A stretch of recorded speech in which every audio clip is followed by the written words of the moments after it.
The Lord be with you. A reading from the Holy Gospel according to Luke. Great crowds were traveling with Jesus, and he turned and addressed them. If anyone comes to me without hating his father and mother, wife and children, brothers and sisters, and even his own life, he cannot be my disciple.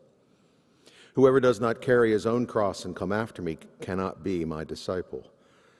Which of you wishing to construct a tower does not first sit down and calculate the cost to see if there is enough for its completion? Otherwise, after laying the foundation and finding himself unable to finish the work, the onlookers should laugh at him and say, "This one began to build but did not have the resources to finish." Or what king marching into battle would not first sit down and decide whether with 10,000 troops he can successfully oppose another king advancing upon him with 20,000 troops? But if not, while he is still far away, he will send a delegation and ask for peace terms. In the same way, any one of you who does not renounce all his possessions cannot be my disciple. The Gospel of the Lord.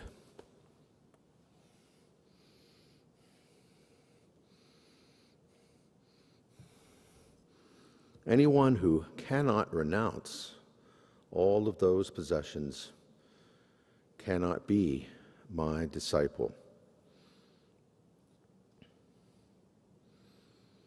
Keep on cruising. Can't stop music moving.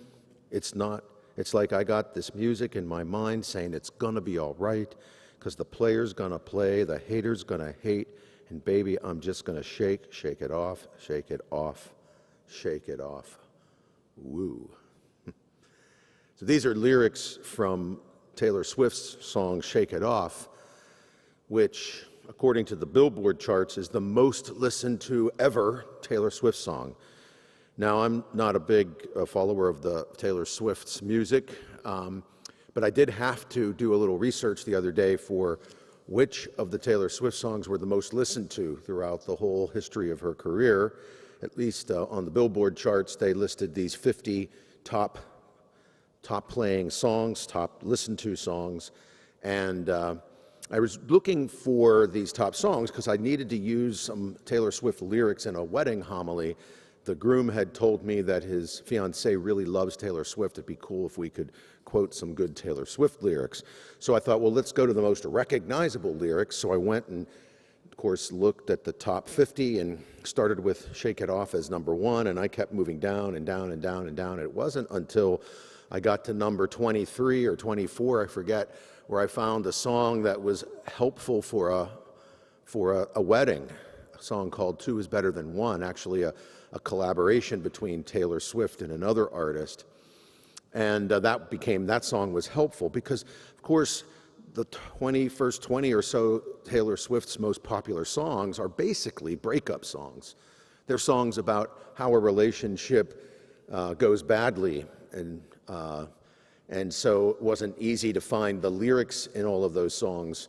As I was reading all of them, lyrics that would be helpful for a wedding homily, where I'm talking about people finally getting a relationship right, so much so that they want to make a permanent commitment to one another. Well, there's a way in which, ironically, I probably should have spent more time with the lyrics of all of Taylor Swift's breakup songs. Because to be frank, I think if we really want to know how to get relationships right, the best teacher for that, the best way we could understand ourselves and maybe ourselves with others in relationships in the best possible way is to look at what went wrong, to learn from our mistakes, right? If we're really honest about those mistakes that we've made where relationships weren't healthy or weren't lasting, we can go back and say, I learned a lot about me in that. I learned a lot about what I need in a relationship, right? And what not to do or what not to carry into a relationship. And so there really, ironically, is probably a lot to learn in the top 20-some Taylor Swift songs that are breakup songs about a lasting and good relationship, kind of by counterexample. Well, that might be what Jesus is doing in today's gospel today. Jesus is saying to us, look, there's a way in which we need to kind of let go of all that we possess, to have a healthy openness to it all. Now, he doesn't use that term. That's a term I'm putting into the gospel today, but I think that's what he's getting at, really, if you read to the core message of this gospel. And so he uses hyperbole, he uses kind of an extreme, distancing or having a healthy distance, you might say, psychological at least, from your family. Having it also look at how, this is a little bit of considering what kind of burdens we really carry, being honest about ourselves, what's the crosses we all carry. And then to look down and give these images of how, in some ways, we're involved often enough in a real struggle, a real project of work, and it needs work. It is like building something new, or maybe even coming into a battle. And we've got to make those kind of decisions, the best decisions we can make in those situations. So therefore, don't let things weigh you down. Don't let things possess you. Have an openness and a freedom so that you can make the best, the healthiest decisions, the most moral and ethical decisions. I think that's what he's really telling his followers in today's gospel. And you and I might want to pay attention to that. Because there is a way in some times when we need to, as our friend Taylor Swift says, shake off all the negative stuff and all of the past burdens, and maybe also look at what it is that we have with us, that we've learned, that we carry with us from maybe some of those struggles that we've had in the past. And let's step forward with that, and let's look at that.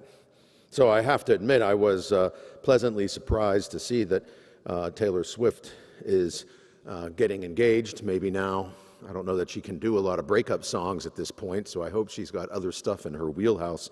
I'm sure she does. But I said to the couple whose wedding I finally did, and I did quote Taylor's song, "Two are better than one." I did say that, now we move into a new era where this couple can, of course, know that two is better than one, and hopefully Taylor and her fiance can do that. And we can step forward into that kind of constructing. Because I think there's a way in which you and I need to not let these kind of things burden us. And even our own wealth and our own whatever, the things that we have, they're all to the good and they're all to be helpful. And we live, unfortunately, in a world where leadership sometimes says, you need to possess more, you need to be greedy. Greedy in some ways is becoming a kind of considered a goal with some leaders, right? We have now politicians who can sell their bitcoins, which is almost an open and blatant way of buying favor for elected officials. You buy their bitcoin, and then they don't come after you. They don't sick the government on you. And nobody seems to be upset about that. So people are possessing and building up wealth, and they're pretty insecure people to begin with. And I guess this kind of wealth building and manipulation of their power is what gives them a sense of value. Jesus is saying, don't go there. Don't go down that road. Stay free and open, and all of the things that you have in your life, they're there to be helpful, even your relationships. So have a freedom and openness about them so that you can, in fact, not be weighed down by those things that could burden you. We all have to carry our cross, he says here. We all have to step forward with the projects that we have to get done, the hard things in life. We all carry with us those past mistakes.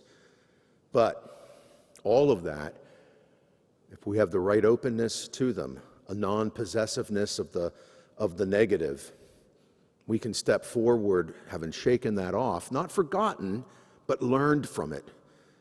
And knowing ourselves better before God and more open to the grace that works on our nature in our real lives, we can then make those healthy and good decisions. We can step forward and be the disciple, the one who's learning all the time on how to be our authentic self, how to be our ethical and moral self, how to be that happy and healthy and holy self. So friends, maybe we need to shake it off a little bit, not be so possessed, and instead step into a future full of grace and the opportunity to carry the burdens of the past, the lessons of what went poorly, and step into the grace that God's offering you and me today, this week, and into the future. Amen.